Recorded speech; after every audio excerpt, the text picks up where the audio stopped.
This morning on Daybreak, we're getting you ready for a big day ahead in the Med City as Rochester prepares for President Trump. And I'm Dee Steepin, live at the Mayo Civic Center, where people are already lining up for the highly anticipated visit. What these supporters are saying ahead of tonight's rally. I'm Annalisa Pardo, live in downtown Rochester this morning with how businesses are gearing up for a busy day. KIMT News 3, coverage you can count on. This is KIMT News 3's Daybreak, live from our Rochester studio. Good morning and thank you for joining us on Daybreak. I'm Tyler Utzka. Time now 6:01 on your Thursday. We have team coverage for you this morning as President Trump heads to Rochester later on tonight. So he's expected to land at Rochester's International Airport at around 5:30. Then his campaign-style rally is scheduled to start at around 6:30, all happening at the Mayo Civic Center. Now we have a team of reporters covering everything for you today. We'll first go live to KIMT News 3's Dee Steepin. She is outside the Civic Center where people are already lining up. Good morning, Dee. Tyler, good morning. The president will be hosting his rally here at the Civic Center in just a matter of hours. Now, right now, no one is allowed inside. There's going to be security sweeps going on all morning and into the afternoon, but the doors will open to the public at 4 o'clock. And as you can see, there are already a line of people out here anxious to get inside. I've been talking to a lot of these folks, and many of them are coming from out of town, some even out of state. So there is a lot of people that came here to Rochester for this event today. We'll hear from some of them a little bit later in the newscast. But for now, with so many visitors here in Rochester, let's check with KIMT News 3's Annalisa Pardo, who's finding out how hotels are managing all of these people. Annalisa, good morning. Well, Dee, Rochester hotels tell me they're actually used to a busy city because of all the traffic they get from Mayo Clinic. But this presidential visit is still having them adjust a little bit. Now, I called a couple Rochester hotels downtown, and they tell me they're booked, but not seeing any major change because of the visit. Christine Erke with the Centerstone Hotel downtown says it's an honor to have a president visit, but it does present some challenges. The biggest challenge isn't accommodating more people, but still accommodating its guests, like getting them shuttled where they need to go. Even though this event's going on, we still have guests here for medical reasons. They need to get back to the hotel in a timely manner. We have to take care of our guests. I also checked Airbnb prices this morning. You can still get an Airbnb tonight for as low as $29. Now, some of the hotel managers I talked to say this could be because the rally is midweek and many people just may be coming for the day, but not necessarily spending the night here in Rochester. Live in Rochester, Annalisa Pardo, KIMT News 3. $29, Annalisa. That's a steal. Thank you very much. Now, hotels aren't the only businesses getting ready for today. We spoke to those who work at City Market. That's a downtown restaurant. They tell us they're not exactly sure of how to plan, but did speak to some neighboring businesses that are also wondering if they should plan on more or less customers. You know, everybody's just kind of uncertain how it's going to affect you. Everybody will probably be affected different. Pretty much nobody knows. Earlier this summer, when the president was in Duluth, the visit cost the city nearly $70,000. That's according to city officials there. Now, we are working with the Rochester Area Chamber of Commerce to find out what the impact will be for us here. Well, as supporters line up outside the Civic Center this morning, protesters are hitting the streets too. Let's now go live to KIMT News 3's Daybreak anchor Ariel Harrison with the plan to keep everything peaceful. Good morning, Tyler. Some local social justice organizations are teaming up today for an anti-Trump rally as well as a march that will come through this downtown area. Now, according to a Facebook event page posted for Rochester for Justice, Curing Community Interfaith Dialogue on Islam at noon at Soldiers Field Veterans Memorial, there will be a program at 1, and then the group will march throughout the downtown before returning to Soldiers Field. The group says they encourage people to express themselves and demonstrate the rich diversity of Rochester by flags, signs, or cultural attire. Now, we are told by group leaders that are hosting these things that they won't be exchanging with people who are in town downtown for the Trump rally or dialogue with them, and they will be respectful. They will not prevent people from entering the Civic Center later this afternoon either. Reporting live in downtown Rochester, Ariel Harrison, KIMT News 3. Yeah, thank you very much, Ariel. Hopefully everything stays peaceful. And of course, we will be covering and keeping a close eye on both pro and anti-Trump events that are happening today. Now let's get some political insight. Joining me this morning is KIMT News 3 political analyst Dr. Eric Shores. So first of all, thank you very much for joining us this morning. Good to be here. And let's just cut to the chase. So his visit today, it's a big deal. No matter what side you stand on, the president is going to be in Rochester. Anytime the president comes to town, it is a huge deal. But for him, it's especially a big deal given what's going on in Washington and what the stakes are for the Republicans to try to maintain control of Congress and the Democrats trying to take back one or both houses of Congress. Yeah, and the other thing, too, is Judge Kavanaugh, the Supreme Court. That, we can talk about this again later in depth, but this is where it comes down to in this midterm election is the future of the Supreme Court. Right. And the Democrats are very afraid of what the prospects of more retirements, because you look at two of the justices, Ginsburg and Breyer, at 85 and 80, are liberal judges. Donald Trump could potentially appoint another judge or nominate another judge, and then if he's reelected, we could have a 7-2 conservative court. And that frightens Democrats, and they've looked down the road, and that, for them, is why this is so important and why Trump is here, is because the first district is important to him if the Republicans are going to maintain control of the House. Right, and the first district, that of course is for a Republican who's trying to get that seat. That's Jim Hagedorn, his third time running for this, and he's hoping to get that boost. And Hagedorn's had trouble getting traction for whatever reason.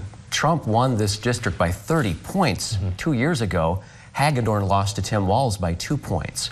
So he's got to try and get as much benefit from Donald Trump's coattails as he can, because it's not a given that he's going to win this race, given what we saw 2 years ago. Right. So do you think that with the president's presence here today, that'll help him out a bit?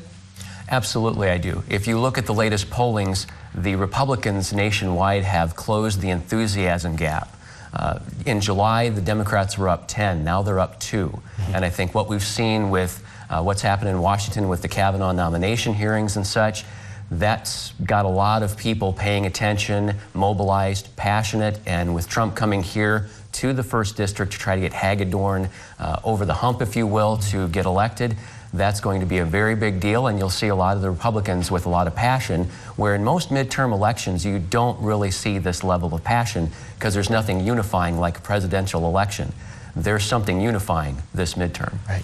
Well, thank you very much for your insight this morning. Don't go anywhere. We're going to see you in about another half hour as Daybreak continues. But now let's get a look at the forecast with KIMT Storm Team 3 meteorologist John Rivas. John, it's a big day. Tell us what the weather's going to be like once this rally starts. Yes, it is going to be a big day, and also a big day for weather because temperatures starting off colder and will be staying colder. No big warm up for today. So even as you head out the door this morning, you'll want a coat as you head out, and also later on today for all the activities. With temperatures in the mid-30s, 35 in Rochester and in Mason City, 34 in Austin, and 37 right now in Charles City. Now the winds are from the northwest around 10 to 15 miles per hour. They are starting to calm down just a bit. We're seeing less of the 15s and more of just the more 5 to 10 mile per hour winds. And that's what we're going to be expecting, those winds calming down just a bit. But the feel-like temperatures, now we are all in the 20s, and we're staying like this until just around 10 a.m. later on this morning. Here's your off-school forecast. Sunny and cold for today. We're going to be looking at more of the clouds as we go into later this afternoon, however, and that's going to lead to even a chance of rainfall as we go into tonight. I'll tell you when it starts and when you can expect a little bit more of a warm-up coming up in your full Storm Team 3 forecast. John, thank you much. And still ahead, it could be a big talking point for the president later today in Rochester. The Kavanaugh investigation. It wraps up and heads to the Senate floor today. Also, we'll let you know what's being recommended for you to do if you're going to be heading downtown in Rochester later on tonight as thousands of people head to the Med City. You're watching KIMT News 3 Daybreak, live from our Rochester studio. News with Tyler Yutzka and Ariel Harrison. Meteorologist John Rivas with your Storm Team 3 forecast every 10 minutes. KIMT News 3, coverage you can count on.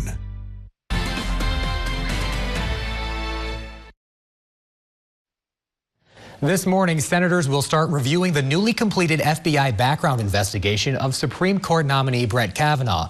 The agency gave its report to the White House, and according to the Wall Street Journal, the White House finds there's no evidence to support the allegations. The Senate will start its process of moving forward with Kavanaugh tomorrow. A final confirmation vote could happen as early as Saturday. There are a lot of road closures to be aware of this morning as the city gets ready for President Trump. Here's a map of the city from the city in Rochester that they gave us. You can see here the areas in red, those will be closed to all traffic. The gray is closed to pedestrians. East Center Street near Mayo Field, 1st and 2nd Street Southeast, as well as 1st Avenue to Civic Center Drive will all be closed. The city is urging people to avoid parking downtown if you can and expect the ramps to fill up early this morning. The roads start to be closed at 8 in the morning, so a couple hours away. And everything is expected to get back to normal at around 9 o'clock tonight. But you can expect some delays anytime between 5:30 tonight and 6:30. That is when the Secret Service will be escorting the president from the Rochester International Airport down to the Civic Center downtown. Time now is 6:13 on your Thursday. It's time to get a look at the traffic situation with the KIMT Storm Team 3 meteorologist John Rivas. And John, we were just talking about there's going to be probably several delays with those roads being closed and then when the president visits. But for now, things are probably looking good. Yeah, I was about to say, we're not looking too bad when it comes to our traffic as of now. But like Tyler said, a couple of hours, road closures already go in effect, and we'll just see more congestion as a result. But as of now, outside, some DOT cameras in Rochester and in North Iowa, it is clearer and also calmer than we had in the past 24 hours. Winds were pretty intense as we went to yesterday afternoon and evening. But let's talk about the traffic flow along I-35 and I-90. We are seeing a lot of green, even as we go into Rochester right now. So not a big headache when it comes to the traffic just yet. But as we go into later on this morning and also for the afternoon, you're going to have some problems, so you want to stay aware. Right now, day planner seeing 30s as we get to around 8 o'clock. We're not going to see the 40s until later on this morning, and then as we go in the afternoon, we're back in the low 50s for highs. Increasing clouds for the afternoon, leading to rain chances returning for tonight. Stay with us in less than 10 minutes. I'll tell you when the rain chances will be starting and stopping, and if there's any warm-up to look forward to in just a little bit. All right, will do. Thank you very much, John. Well, roads in America were a little more safe last year. Fatal crashes with vehicles dropped slightly last year to just over 37,000 deaths. That's down 1.8% from 2016. This is all according to the National Highway Traffic Safety Administration. But it's still enough to make it the second deadliest year within the past decade. Officials say there isn't a main reason for the decline in deaths. Nearly 6,000 pedestrians were killed last year. That's also down nearly 2% from the previous year. Coming up here on Daybreak, security changes at one local hospital. We'll let you know how it will impact you. And strong winds knock out power to thousands overnight. We'll let you know where crews are at and turning those lights back on.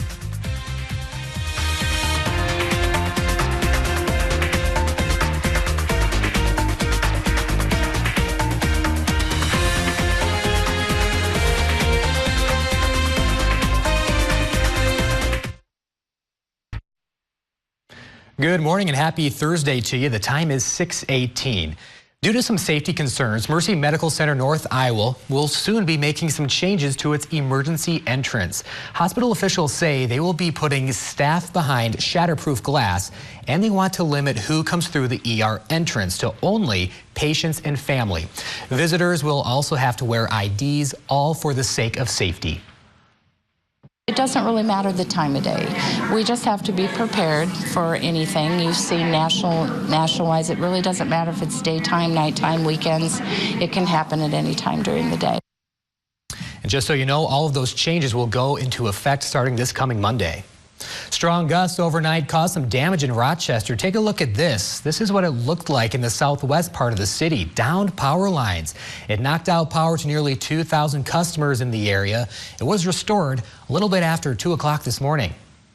And it is a bitterly cold start to you. Where are we starting at? 35 degrees. Burr, John, when are we going to warm up? Well, Tyler, we're not going to be warming up for today, unfortunately, so you need the extra layers. Treat this like the end of fall, starting off winter kind of day, because that's exactly what it's going to be feeling like. Storm Tracker 3 Doppler radar, we are calm as of now. Wind's still going to be a little breezy, but no rainfall and hardly any cloud cover to talk about. But let's talk about those strong winds that Tyler just mentioned, resulting in damage in Rochester. 66 mile per hour winds at 7:15 last night. And same story practically for Clear Lake near Mason City, 60 mile per hour winds, all thanks to those cold fronts. Those weren't even associated with the thunderstorms that we had roll over. That was after that, all thanks to the cold front, and that's exactly why we're starting off so cold this morning. A live look outside. This is going to be in Rochester, Civic Center in view, and right now not as big of a commotion yet, but that will definitely be changing as the president gets into town. As we get into North Iowa now, same story when it comes to the weather. It's going to be clear outside, nice glow off the horizon from our Charles City live eye in the sky. It just does not do the temperatures any justice looking at the live eyes. That's why the temperatures on your screen now currently 35 in Rochester and in Mason City, 34 in Austin, 37 right now in Charles City. Now this is the 24-hour temperature change. When you see that negative on the screen, that means it's colder than we were 24 hours ago. And yes, you're going to be feeling that. It's going to be more so 30 degrees practically colder than what we had yesterday morning. That's what the cold front brought, is much more of a chilly start as you step out the door. 8 o'clock, around 37 degrees, mostly sunny. We're going to be staying clear through the rest of this morning and as we go into the early afternoon. Mid-40s by around 12 o'clock, still sunshine. And once we get into the later afternoon and evening, we'll have increasing clouds, staying dry for tonight until we get into around 10 p.m. That's whenever the rain chances will be starting up again. That's our sky tracker will be showing. As we head into 5 o'clock, clouds moving back in. Rainfall still staying to the west, but until we hit 10 p.m., that's when more isolated showers start up. And we'll have more scattered showers as we go into tonight, staying all light, no storms expected. Once we head into out Friday, we'll be sticking with the cloud cover and more of the isolated rain chance as well. As far as temperatures go for today, not climbing very much. Mid to low 50s, northeast winds around 5 to 10 miles per hour. Increasing clouds this afternoon, resulting in the showers expected for tonight. Low 40s as we head into tomorrow morning, so already warming things up just a bit. Here's your 7-day forecast where the weekend is always in view. Not looking at any more 30s waking up to in the mornings as we go into the next 7 days. Even for the weekend, still chilly in the afternoons with highs in the 50s.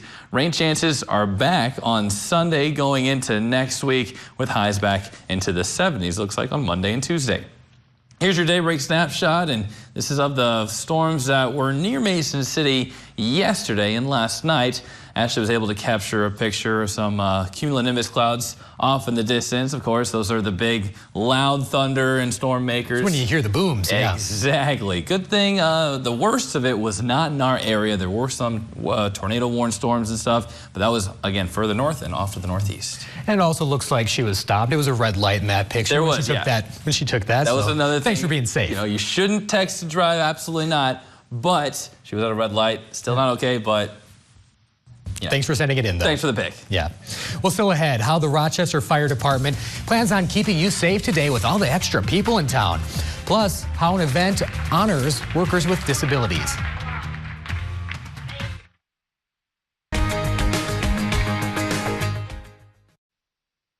Safety is the #1 big concern ahead of President Donald Trump's visit to Rochester today.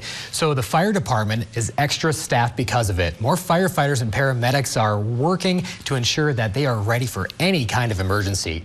There will also be 2 special off-road vehicles that will have medical equipment on them to help out first responders get through large crowds, and all are aware of which roads will be closed. Well, this month, we're in October, is National Disability Employment Awareness Month. And yesterday, Possibilities recognized businesses in the Rochester area that employ those with disabilities, as well as their hardworking employees. Serenity Couture Salon and Spa and one of their Possibilities employees, named Megan, were honored with the John Ellingson Summit Award. It's an award given to a business that makes an exceptional effort to welcome the entire team. The stars of our salon, they really, brighten up the workplace for everyone. Megan, you're just a joy to be around, aren't you? I do. Yes, and everyone loves her, not only the employees, but our clients. They really like to interact with Megan, and you really just bring a smile to everyone's face. Megan was so happy she was wiping away tears. Now, Possibilities also gave out awards to those who are mentors to their employees. Still to come, right here on Daybreak, we're taking a live look at the Mayo Civic Center. We're going to be speaking to some of the supporters who are already, as you can see right now, lined up, waiting to get in and eager to see the Commander-in-Chief. And coming up later, we'll have a warning about political signs from police. And outside right now over Mason City, seeing some nice sun just touching the horizon. I'll tell you how long the sun will stick around for and when the clouds are back coming up.